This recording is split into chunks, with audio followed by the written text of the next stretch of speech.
La recordamos como la prostituta perdonada por Jesús. Fue la pecadora que le limpió los pies con sus lágrimas y se los secó con sus cabellos.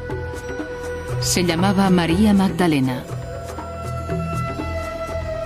¿Pero fue el personaje de María víctima de uno de los peores asesinatos de la historia? Pruebas recientes demuestran que Jesús no solo besó a María en la boca, sino que es probable que incluso la eligiera para transmitir su mensaje. Hoy esbozaremos un nuevo retrato de la prostituta más famosa de todo el mundo.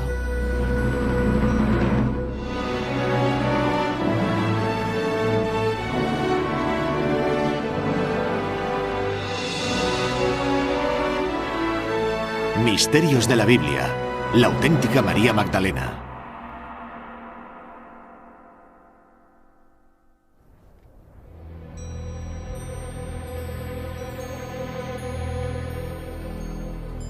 La historia de María Magdalena está íntimamente ligada a la de Jesús. Tiene un papel protagonista en una de las escenas más poderosas e importantes de los Evangelios. Cuando los romanos crucifican a Jesús, María Magdalena está ahí, a los pies de la cruz, apoyándole en sus últimos y espantosos momentos y llorando su muerte. María Magdalena participó en el inicio de un movimiento que iba a transformar Occidente. María no solo está presente en la crucifixión, también descubre la tumba vacía y presencia la resurrección. Ella es el paradigma del verdadero seguidor de Jesús. Pero la María Magdalena que tenemos en nuestra mente, y en especial la que aparece en el arte, es bastante diferente. Suele representarse semidesnuda o como una ermitaña aislada arrepintiéndose de sus pecados en el destierro, una proscrita. Su principal vínculo con Jesús es el de la mujer que le lava y unge los pies. Pero la conocemos más como prostituta.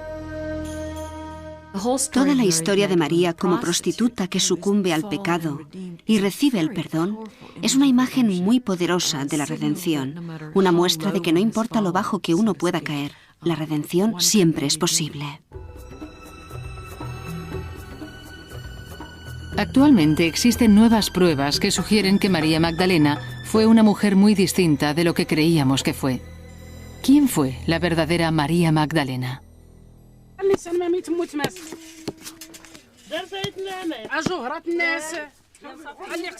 A pesar de que conocemos algo sobre la sociedad judía de la antigua Palestina de hace 2000 años, sabemos muy poco de María Magdalena. Aparece en los 4 evangelios, pero la Biblia no da detalles personales sobre su edad, su estatus o su familia.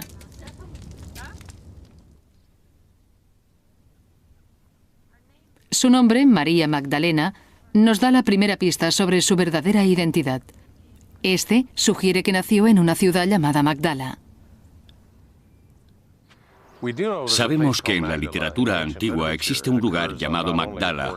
Evidentemente no aparece solo en el Antiguo Testamento, sino que también aparece en textos judíos. De hecho, aún existe un lugar llamado Magdala a 200 kilómetros al norte de Jerusalén, en las costas del mar de Galilea. El nombre completo de la ciudad era Magdala Tericaea. Magdala parece referirse a una torre y Tericaea significa pescado salado. Por lo tanto, el nombre completo sería la Torre del Pescado Salado.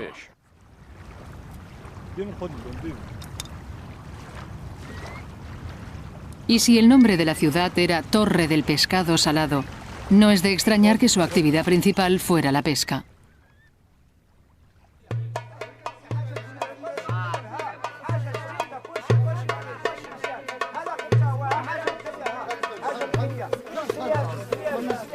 Como habitante de Magdala, María pudo haber trabajado en el mercado del pescado. Y si fue así, tuvo que ser una vida muy dura.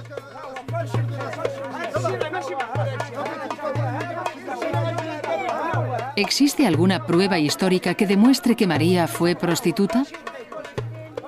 El primer lugar donde buscamos, en la Biblia, sorprendentemente nunca menciona que lo fuera. Por lo tanto, dicha idea tuvo que surgir de otro lado, probablemente de alguna referencia hecha en un texto judío sobre la ciudad de Magdala. El texto judío sobre Magdala se llama Lamentaciones y dice que Dios juzga y destruye Magdala porque es un lugar de fornicación.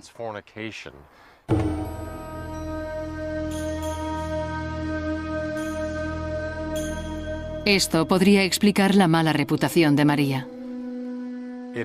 Es posible que la descripción de Magdala como un lugar de fornicación originara la idea surgida en el cristianismo occidental de que María fue prostituta.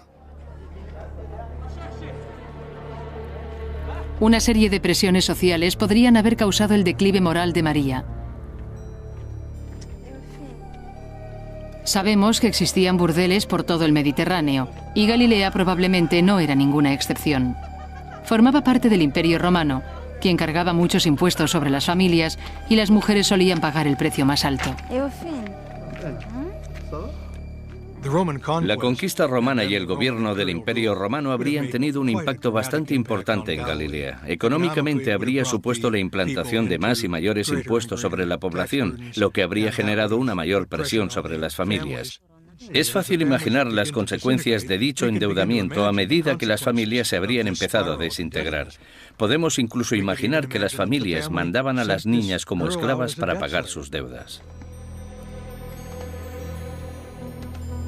Cuando las presiones fiscales eran tan duras que las familias no podían seguir pagando sus deudas, a menudo entregaban a sus hijos como esclavos. Tal vez ese fuera el destino de María Magdalena. Y una vez bajo el poder de un acreedor, de alguien que tenía el control de su vida y de su cuerpo, pensemos cuáles eran las posibilidades que tenía una mujer en la situación de María.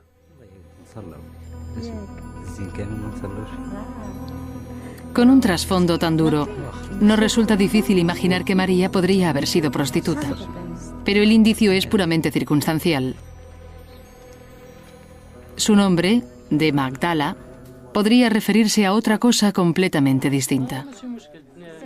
Simplemente que no estaba casada. Una mujer casada llevaría el apellido de su marido, pero María no lo tenía, lo que indica que era soltera. No hay nada en el limitado material que tenemos acerca de María en los Evangelios que sugiera que estuviera casada. No se la describe como viuda, ni tampoco se menciona que tenga hijos.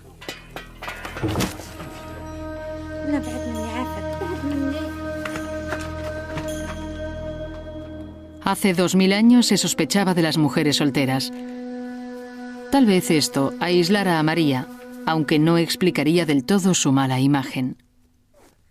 ¿Podría haber algo más en la vida de María que la convirtiera en una proscrita?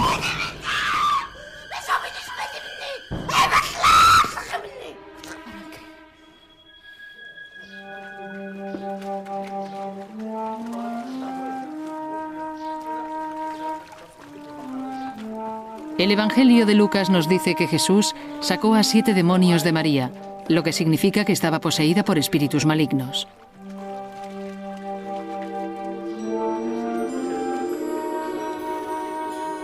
La historia comienza cuando Jesús predica y cura a las gentes de Galilea.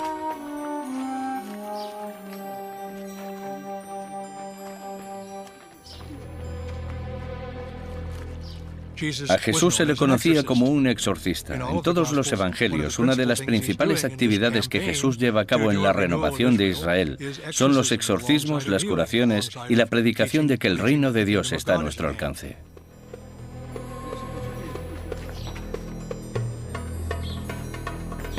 En aquel entonces, el hecho de estar poseído se achacaba a un acto voluntario. Por eso María no despertaba demasiada simpatía con su problema. La gente creía que los demonios poseían a las personas que hacían cosas malas y que merecían ser poseídas, mientras que las personas buenas y virtuosas estaban a salvo de posesiones demoníacas. Muchas culturas entendieron la posesión como una especie de mensaje de Dios con el que te informaba de que habías hecho algo malo, y era necesario responder a ese mensaje con arrepentimiento o cambiando tu actitud o con un sacrificio en el templo, aunque también había algún remedio sobrenatural. En aquella época esto era lo que creía la gente. Pero expertos de hoy en día creen que las posesiones podrían haber sido una reacción ante intimidaciones y abusos. A menudo en estudios antropológicos se descubre que las mujeres jóvenes oprimidas con brutalidad no tienen ningún tipo de recurso y si intentan defenderse solo consiguen recibir más palizas. La única forma que tienen de defenderse de forma eficaz es adoptando una personalidad endemoniada.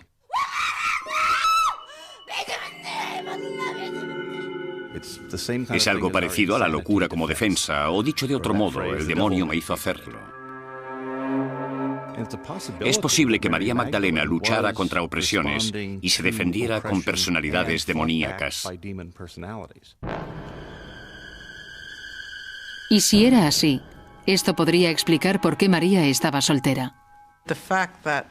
El hecho de que estuviera poseída por 7 demonios podría explicar que no resultara una candidata a esposa probable ni atractiva para nadie. Fuera cual fuere el motivo de su posesión, según el Evangelio de Lucas, el exorcismo de María fue el catalizador que la llevó a unirse al movimiento de Jesús.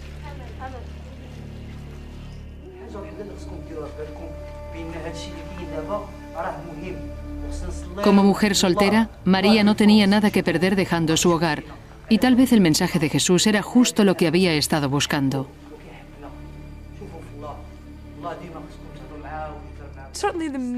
En realidad, el mensaje que se dice que predicaba Jesús es un mensaje particularmente atractivo para las personas marginadas de la sociedad. Me refiero a dichos de Jesús, como por ejemplo, los primeros serán los últimos y los últimos serán los primeros. Y las personas que no tienen vínculos estrechos con la familia pueden sentirse atraídos por un movimiento que valora otros aspectos, además de las ataduras familiares. Las pruebas hasta el momento nos dan una imagen de María Magdalena que no se ajusta a la imagen de prostituta. Lo único que podemos aventurar es que fue una mujer marginada, probablemente soltera, poseída y sanada por Jesús y finalmente seguidora de éste. Sin embargo, la Biblia no es nuestra única fuente. El descubrimiento fortuito de libros perdidos durante mucho tiempo nos está revelando nuevos y sorprendentes aspectos de María Magdalena.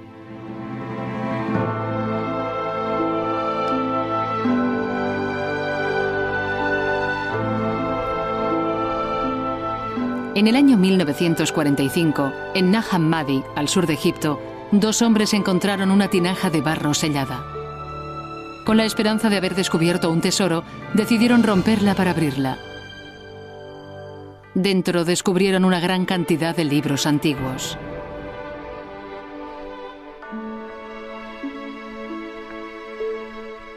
Este fue un descubrimiento tremendamente emocionante.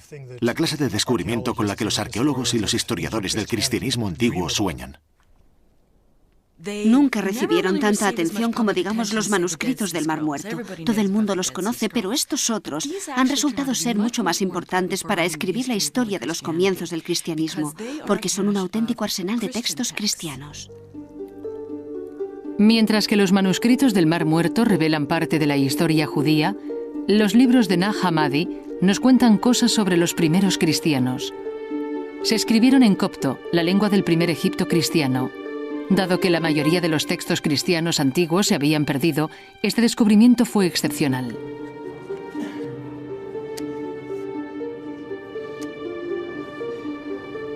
Stephen Emmel es un experto en copto y estuvo estrechamente involucrado en la restauración y en la traducción de los libros. Representan un corpus literario completamente nuevo sobre el primer período del cristianismo y nos abren una ventana a diferentes aspectos de ese primer mundo cristiano al cual no tendríamos acceso de ningún otro modo. El descubrimiento incluye el Evangelio de Tomás, el Evangelio de Felipe y los Hechos de Pedro. Ninguno de estos textos fue incluido en la Biblia porque no apoyan la doctrina cristiana, por lo que se consideran apócrifos. El Evangelio apócrifo es un libro del primer período del cristianismo que sí ofrece hechos escondidos y secretos. Por ejemplo, en los Evangelios del Nuevo Testamento se dice que tras la resurrección, en algunos casos, Jesús dedicó algún tiempo a hablar con sus discípulos, pero no se nos desvela demasiado sobre lo que dijo. Pues bien, en los Evangelios de Nag Hammadi es posible leer lo que dijo.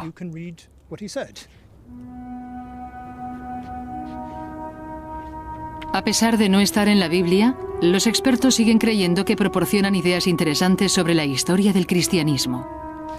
Este es evidentemente el mayor interés de este tipo de literatura. La posibilidad de poder encontrar en estos textos apócrifos las tradiciones genuinas de Jesús que, por un motivo o por otro, no encontraron su camino hacia el Nuevo Testamento. Y por primera vez en centenares de años, había una fuente de información sobre María Magdalena.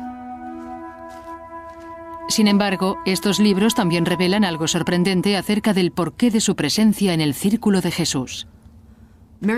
María Magdalena aparece con frecuencia como uno de los discípulos destacados de Jesús.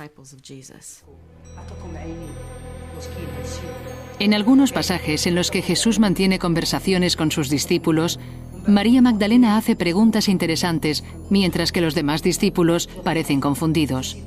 Ella es la única que le entiende. Esto contradice la imagen tradicional de María Magdalena, una prostituta reformada que vaga alrededor del movimiento de Jesús.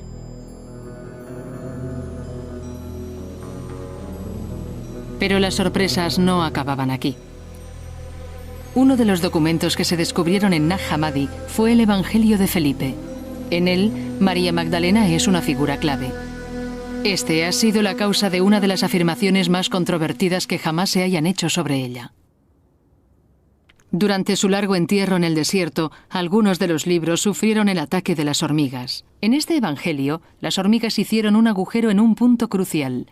Esta laguna, o hueco, ha torturado a los estudiosos durante décadas. Este pasaje tiene que ver con María Magdalena porque, a pesar de que las hormigas se comieron la mitad de su nombre, dejaron lo suficiente como para que veamos claramente que trata sobre ella. María, Tamag, Da se ha perdido, y luego Lena. Por tanto, María Magdalena, María Magdalena. Y aquí tenemos, el Salvador la amó. La pregunta es, ¿qué viene después? Por la forma de proseguir en la siguiente página podemos restaurar parte del texto. Los discípulos preguntaron al Salvador por qué ama a María Magdalena más que a ellos. Y esto nos permite restaurar esta laguna. El Salvador la amó más que a los otros discípulos. Esto implica que María y Jesús tenían una relación especial, que ella era su compañera favorita, más cercana que los demás discípulos. Los agujeros de las hormigas sugieren una conexión aún más íntima. Y él la besaba. Al principio de esta línea tenemos en su, y luego otra laguna. Y evidentemente este hueco, este texto desaparecido, ha sido objeto de muchas especulaciones por parte de los estudiosos. ¿Dónde la besaba exactamente? Lo más probable es que fuera en la boca. Es posible afirmar con seguridad que aquí dice esto gracias a la gramática cóptica y a la longitud del hueco. Esto fue una revelación. ¿Significaría que Jesús y María eran amantes?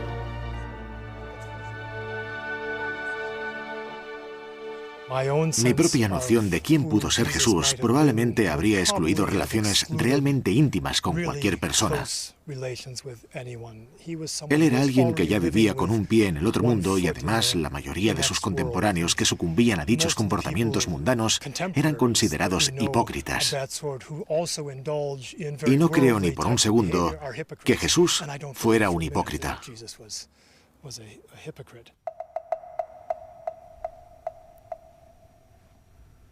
Debe de haber otra explicación para el beso. Esta idea del Evangelio de Felipe, según la cual Jesús ama a María y la besa, en mi opinión, con frecuencia en la boca, es una idea que a los ojos de los lectores modernos de Occidente parece muy erótica. Pero la imagen no sugiere explícitamente sexualidad, sino la transmisión del conocimiento divino. El beso se convierte en el símbolo de una recepción íntima de la enseñanza, de la palabra de Dios, del aprendizaje real. En el Evangelio de Felipe parece que, a diferencia de los otros discípulos, María recibió lecciones privadas de Jesús. Yo diría que es muy probable que María Magdalena le oyera decir cosas que los demás no llegaron a oír. Y tal vez Jesús mantuvo estas conversaciones privadas con María porque ella era quien le entendía mejor. María Magdalena no aparece en este texto simplemente como el discípulo que Jesús amó más, sino que aparece como una figura simbólica de la sabiduría celestial. Estas historias de María como la compañera cercana de Jesús y como símbolo de la sabiduría celestial difieren completamente de la María Magdalena de la imaginación popular. En ocasiones son tan distintas y representan formas de ver el mundo tan diferentes que el cristianismo tradicional ha afirmado que, de hecho, esta nueva visión no es cristiana. Estas controversias podrían explicar el significado más común de la palabra apócrifo. Apócrifo adquirió connotaciones muy negativas, especialmente si se compara con lo que llegó a ser la Biblia. Suele significar que no debe leerse, que no debe tomarse en serio ni considerarse verdad.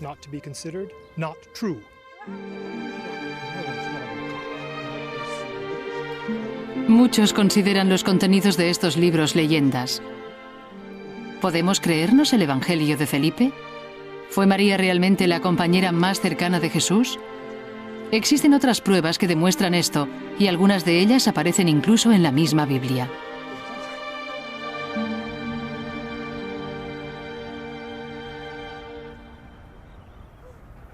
La Biblia afirma que María Magdalena estuvo presente en los dos momentos más importantes de la vida de Jesús. El Nuevo Testamento dedica muchas páginas a la historia sobre el arresto de Jesús, su juicio, la crucifixión y la resurrección.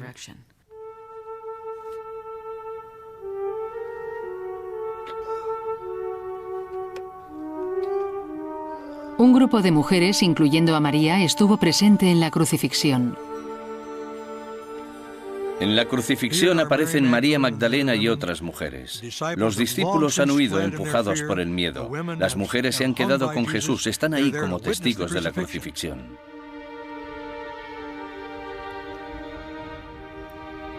En algunos evangelios le observan horrorizadas desde la distancia.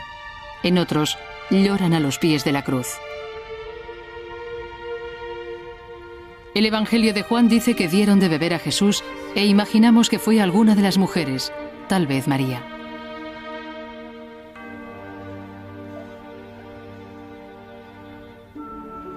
No sabemos si los romanos habrían permitido a los seguidores acudir a las ejecuciones, pero si las mujeres estuvieron ahí, debió ser una auténtica agonía soportar esta escena.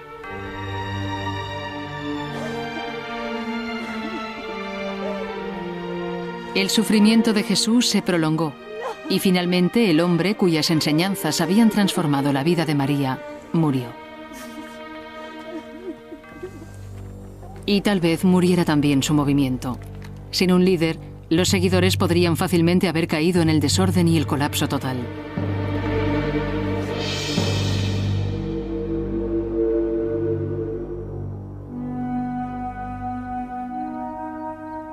Pero los acontecimientos posteriores nos demostraron que este no fue el caso. Y entonces, según la Biblia, fue cuando María adoptó un papel protagonista.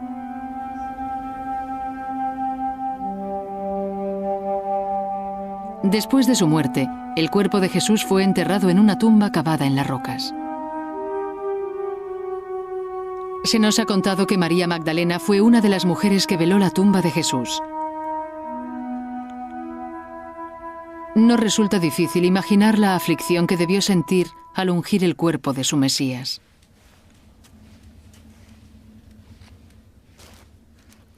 En aquellos tiempos era tradición que las mujeres judías prepararan los cuerpos para su entierro. Los cadáveres se consideraban sucios y por eso era siempre tarea de la mujer el prepararlos. María está sumida en una profunda tristeza. Ha presenciado la horrible ejecución de Jesús, tal vez arriesgando su propia vida. Pero cuando, según la Biblia, acude a la tumba, el cuerpo de Jesús ya no está allí.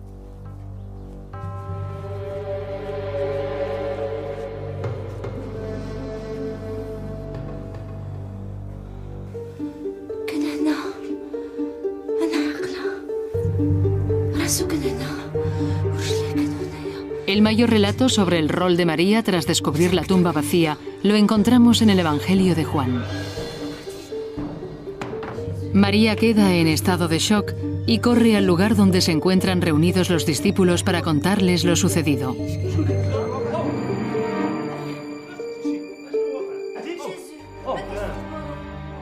Cuando lo cuenta a los discípulos, estos no la creen, lo que en mi opinión refleja perfectamente su actitud en relación al testimonio de una mujer. Pensaron que simplemente estaba histérica o algo parecido y que no era necesario creer lo que decía.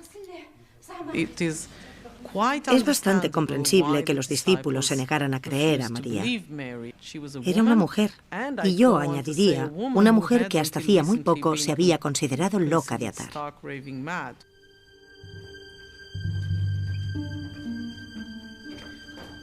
Como no cree en lo que dice, Pedro y otro discípulo cuyo nombre no se menciona vuelven con ella a la tumba para comprobar los hechos personalmente.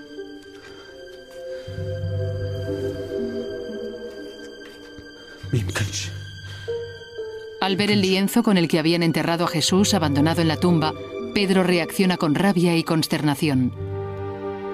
Pero el otro discípulo comprende lo sucedido y concluye que Jesús tiene que haber resurgido de entre los muertos.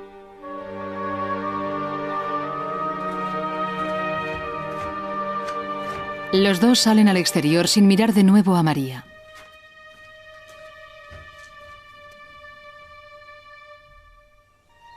Entonces sucede algo más extraordinario todavía. Es el mayor momento de María Magdalena.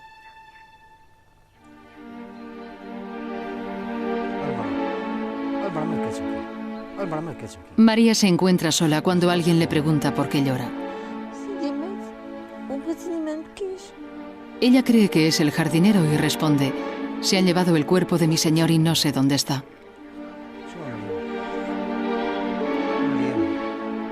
La figura pronuncia su nombre y entonces ella ve a Jesús.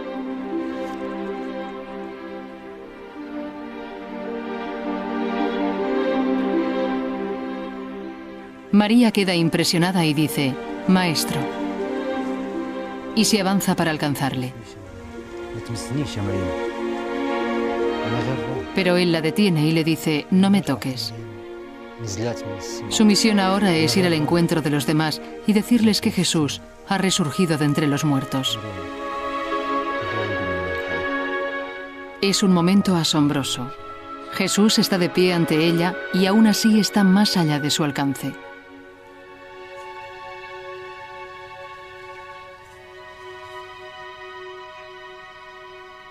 No podemos saber si Jesús realmente apareció resucitado ante ella o si María simplemente creyó verle. Pero fuera como fuere este momento, la experiencia de María hizo que el cristianismo tomara un nuevo rumbo. Se desarrolló un nuevo concepto que no tenía nada que ver con lo que Jesús había predicado. Se trata de la idea de que Jesús no murió, o dicho de otro modo, que murió, pero que resurgió de entre los muertos porque era el Hijo de Dios, lo cual sugeriría que evidentemente no había motivo alguno para desintegrar el movimiento. Esta idea fue la idea de María Magdalena.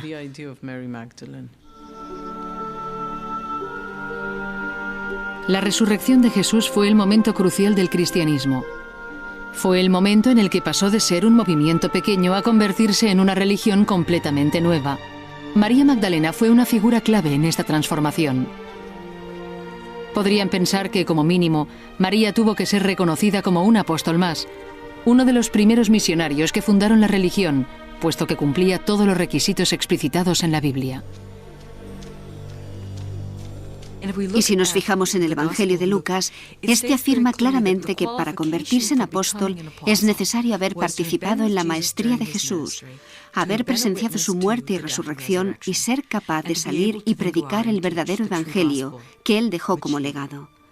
María Magdalena encaja perfectamente en este perfil. Sin embargo, este es un rol que la Biblia nunca concede a María.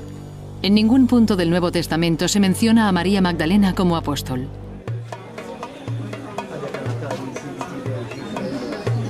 Para descubrir el porqué, debemos volver a un texto apócrifo perdido durante mucho tiempo.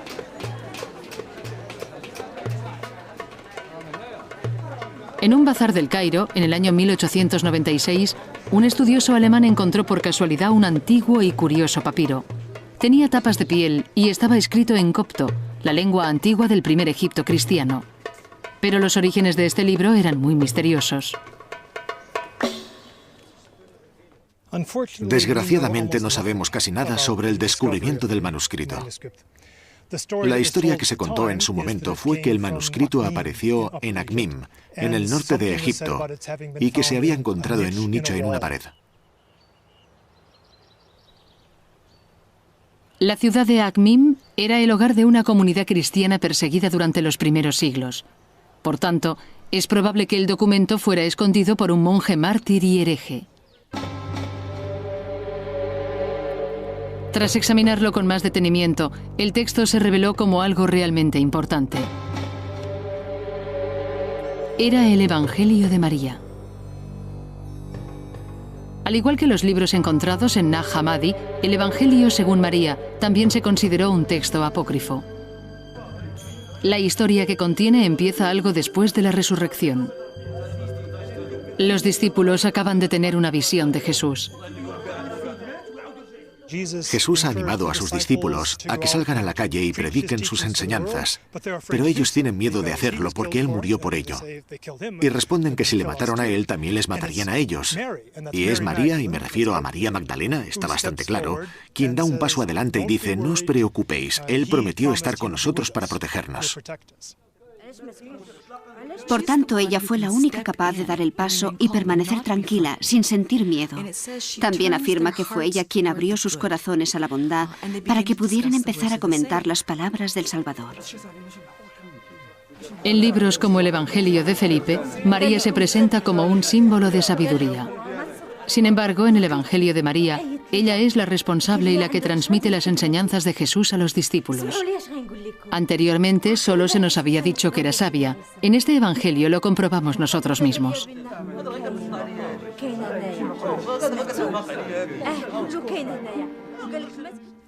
Llegados a este punto, Pedro pide a María que les explique algo de lo que pudiera haber escuchado y que los demás discípulos no supieran.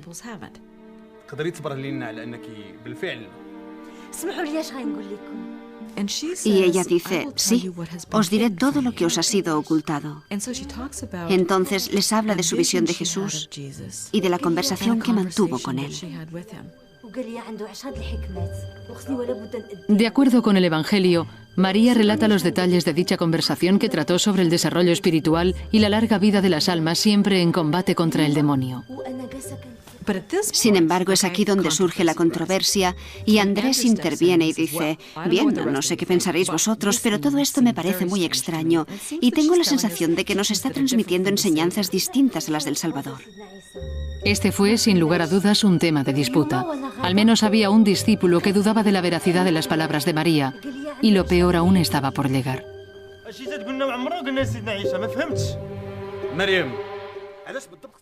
Entonces Pedro toma la palabra y dice: ¿se supone que ahora debemos escucharla a ella? ¿Habría hablado Jesús en privado con una mujer en vez de hacerlo abiertamente con nosotros? ¿La prefería a ella en vez de a nosotros?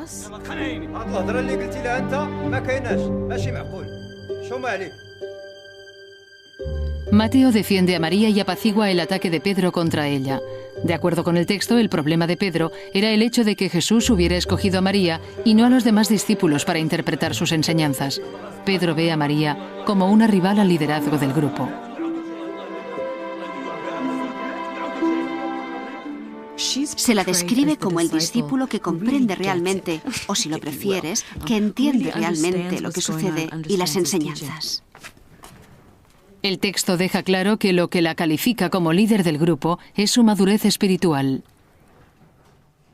La ironía, evidentemente, yace en el hecho que la gran mayoría ve a Pedro como el pilar sobre el que se estableció la Iglesia. Es la figura del discípulo principal, y María Magdalena, en el mejor de los casos, es una especie de figura secundaria en el reparto de personajes. Con todo, el Evangelio de María supone una contradicción tan grande a nuestra visión de María Magdalena que debemos asegurarnos de su autenticidad. Al fin y al cabo, nadie sabe de dónde salió, y a diferencia de otros textos cristianos, no existía referencia alguna a dicho texto antes de que se encontrara. Lo fascinante del descubrimiento del Evangelio de María es que no sabíamos de su existencia, no sabíamos ni siquiera el título. ¿Cómo podemos saber que se trata de un documento antiguo auténtico y no de una falsificación? Ayudaría a saber su antigüedad. Los textos cópticos son difíciles de datar con precisión. Sorprendentemente, se encontraron 2 fragmentos más del Evangelio en un montón de basura y estos estaban escritos en griego, lo que facilitó la datación. Los fragmentos griegos pueden datarse basándose en su caligrafía. Esta indica que el Evangelio de María fue escrito probablemente a principios del siglo III o tal vez incluso en el segundo. En su calidad de experto en copto mundialmente reconocido, Stephen Emmel opina que es auténtico. Si alguien hubiera querido crear adrede esos manuscritos en tiempos modernos, habría necesitado una genialidad que, en mi opinión, simplemente no existe. Tendría que haber sido alguien capaz de fabricar papiros utilizando técnicas que se perdieron hace miles de años. Tendría que haber tenido un conocimiento del copto que fuera mucho más allá del conocimiento que los mayores especialistas en dicha lengua jamás hayan conseguido. Y tendría que haber construido un mundo entero que nadie más conociera con todo lujo de detalles. No es creíble que alguien pudiera conseguir tal falsificación. Si el Evangelio de María es verdadero, podría explicar la razón por la que María Magdalena desapareció de la Biblia. De un modo muy controvertido, este Evangelio muestra una imagen muy distinta de los discípulos. Uno de los aspectos absolutamente fascinantes del Evangelio de María es que nos obliga a replantearnos la historia del cristianismo. ¿Entendieron todos los discípulos a Jesús? ¿Le comprendieron y predicaron realmente la verdad? Todo esto puede parecer muy radical y tal vez, en mi opinión, hereje. Tal vez el Evangelio de María sea realmente demasiado radical. Presenta a María como la maestra y la guía espiritual de los otros discípulos. Ella no es simplemente un discípulo, ella es el apóstol de los apóstoles. Hemos visto indicios de que María Magdalena no fue solamente la compañera más cercana de Jesús, sino también un líder, y con todo, seguimos conociéndola solo como prostituta. ¿Cómo pudo distorsionarse tan drásticamente su reputación? La autoría del Evangelio de María oculta una clave. María no escribió el Evangelio. De hecho, hacía tiempo que había muerto. Sin embargo, los expertos tienen una idea de quién pudo escribirlo. Yo me aventuraría a decir que fue una mujer. Creo que debemos asumir que fue escrito por alguien que pertenecía a una comunidad cristiana en la que las mujeres tenían un papel importante, pero en la que dicho rol estaba en disputa. El Evangelio de María surgió del modo en que los primeros cristianos se reunían y la creación de dichos grupos se perfiló en función de dónde se encontraban. Las primeras iglesias se reunían en casas y atraían a amigos y gente por el estilo. Comer juntos era una de las prácticas principales de estas comunidades. Y como las casas eran de dominio femenino, las mujeres jugaban un papel predominante dentro de esas comunidades. Las mujeres adquirían toda clase de rol, como apóstoles, maestras, cabezas de familia, parroquias, etc. En la carta de Pablo a los Corintios vemos, por ejemplo, que había mujeres profetas en las comunidades cristianas. Sin embargo, en el siglo II y en el III ya empezaron a surgir diferencias entre los grupos liderados por mujeres y los grupos liderados por hombres. Dentro de algunos grupos del primer período cristiano, María Magdalena se convirtió en una figura clave, una especie de figura prototipo y en especial de figura cristiana femenina.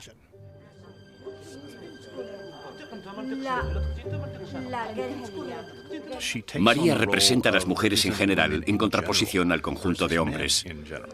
Y los discípulos varones a veces intentan apartarla de su compañía. Ella resiste todas las hostilidades y por extensión también las mujeres. Sin embargo, el representante de los hombres que dicen no a María, por lo general es Pedro. La relación de María y Pedro llegó a simbolizar este conflicto. Hay una gran cantidad de textos cristianos del primer periodo en el que se hace patente la tensión entre Pedro y María. Esta tensión no se encuentra únicamente en los evangelios que se incluyen en el Nuevo Testamento, sino que la podemos encontrar en un gran número de fuentes cristianas de los comienzos del movimiento que no llegaron al Nuevo Testamento. A medida que las ideas que Pedro defendía fueron ganando terreno dentro del movimiento en auge, el papel de María como discípulo predominante fue perdiendo relevancia. Y a medida que la Iglesia se fue institucionalizando, se fueron expulsando a las líderes mujeres. ¿Qué pasó con María? Simplemente tuvo que ser la víctima de la lucha por el poder, la víctima de cómo se escribió la historia. ¿Y quién escribe la historia? Los hombres la escriben. En los siglos IV y V, el simple hecho de que las mujeres ejercieran el liderazgo público se consideraba herejía. Por tanto, las mujeres no podían ser ordenadas obispos, párrocos, etc. Desde ese punto de vista, María Magdalena se convierte en un verdadero problema, porque su figura puede utilizarse para validar el liderazgo de las mujeres en la Iglesia. Esta era una imagen de María que no resultaba demasiado popular entre los líderes de la creciente Iglesia en Roma. María Magdalena estaba a punto de experimentar su caída.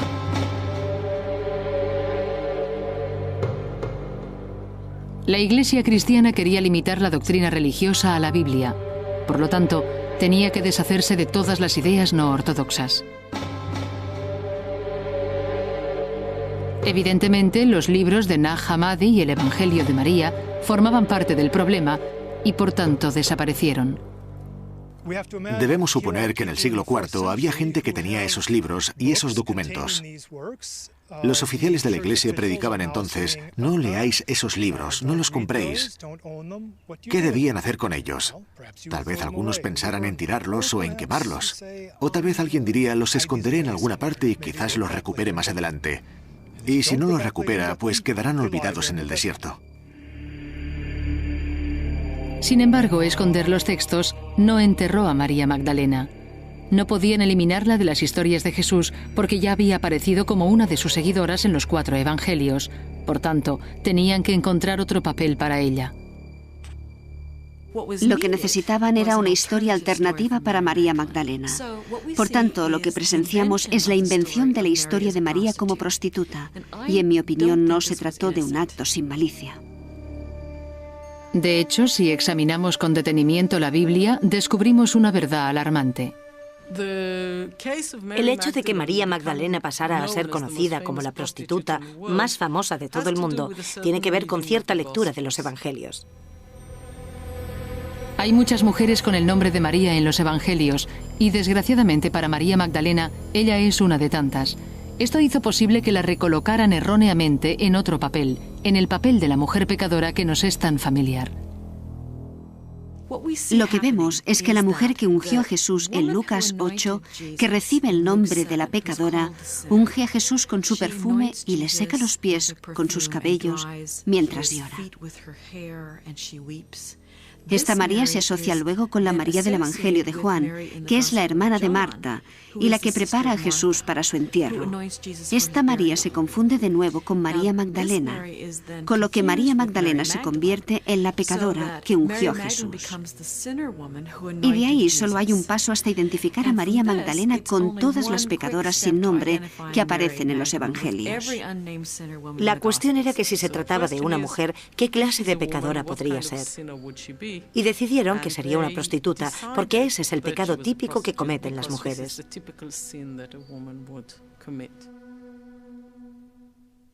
Una de las formas de insultar a una líder femenina es relacionándola con comportamientos sexuales inapropiados o con la prostitución. La transformación de María de apóstola pecadora y luego a penitente estaba en proceso. Fue en el siglo VI cuando el Papa Gregorio el Grande pudo, en un sermón, revelar cuál era la verdadera consecuencia de este punto de vista. En la Basílica de San Clemente, el Papa declaró que los 7 demonios que poseyeron a María representaban todos los pecados, aunque luego se arrepintió y transformó todos sus pecados en virtudes.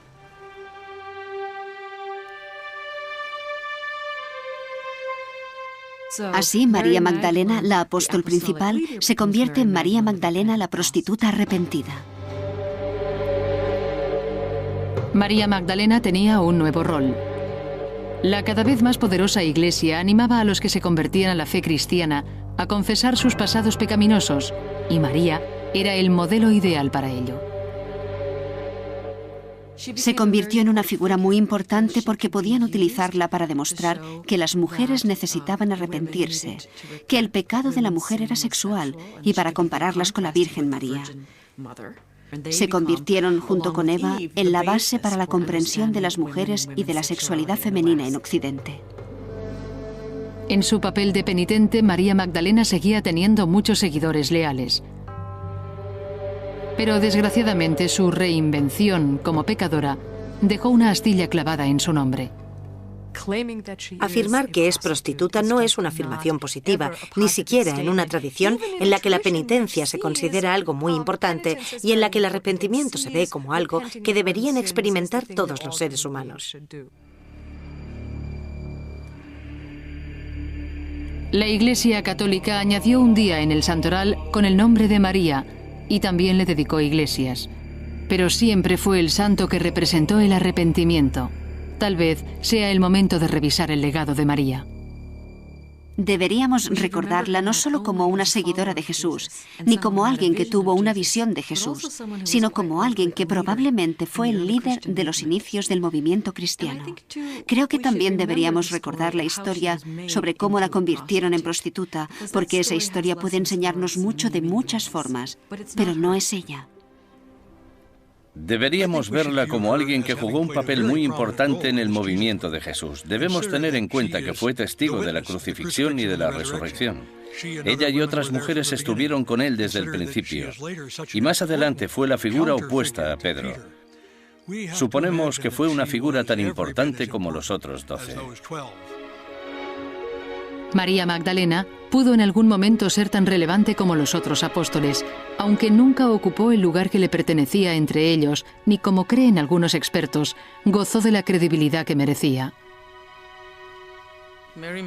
María Magdalena es una mujer realmente extraordinaria, porque fue ella quien, en mi opinión, por sus propios medios, trajo la luz y sacó adelante el movimiento cristiano.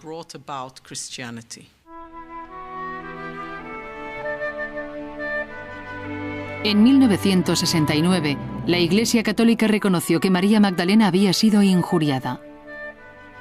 Retiraron la etiqueta de penitente de su santo, pero aún así, todavía hay muchos que la conocen como prostituta. La campaña contra María Magdalena empezó hace tantos siglos que ahora resulta difícil reclamar la verdad. Sin embargo, tal vez algún día esta extraordinaria mujer sea reconocida por lo que realmente fue, una de las fundadoras de la fe cristiana.